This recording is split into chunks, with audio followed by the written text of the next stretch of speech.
প্রতিদিনের মতোই স্বাগতম দা ফুটবল ক্রেজি চ্যানেলে।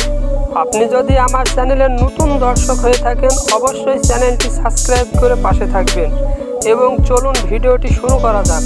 এবারের মৌসুম শুরুর আগে সিটির আর্জেন্টাইন তারকার ক্লাব ছাড়ার খবর বেশ চাউর।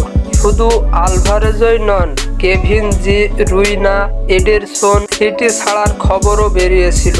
ডি রুইনা, এডারসন সৌদি আরবে যাচ্ছেন বলে শোনা গেছিল, তবে শেষ পর্যন্ত খবর এদের দুজনের কেউ ম্যানচেস্টার সিটি ছাড়ছেন না। তবে আলভারেজকে নিয়ে জল্পনা এখন তুঙ্গে। নতুন মৌসুমে দলবদলে আলভারেজ ভালোই খবর তৈরি করবেন বলে ধারণা করা যাচ্ছিল। শোনা যাচ্ছে আলভারেজ নিজেই নাকি ম্যানচেস্টার সিটিকে বলেছেন তিনি আর থাকতে চান না। বিশ্বকাপ জয়ী এই আর্জেন্টাইন সিটির জার্সিতে খুব বেশি সময় খেলারও সুযোগ পাননি। সামাজিক যোগাযোগ মাধ্যমে দলবদল সংক্রান্ত খবর দিয়ে থাকেন ইতালির ফুটবল সাংবাদিক ফাব্রিজিও রোমানো। তিনি বলেছেন আলভারেজের এজেন্ট আগামী সপ্তাহে স্পেনে যাবেন, সেখানে আতলেতিকো মাদ্রিদের সঙ্গে আলাপ হবে। এখানে একটা কথা রোমানো স্পষ্টই বলেছেন, ম্যানচেস্টার সিটি আলভারেজকে ছেড়ে দিলেও ভালো দাম হতে হবে। আলভারেজের ক্ষেত্রে এই দাম 40 থেকে 50 মিলিয়ন ইউরো হতে পারে।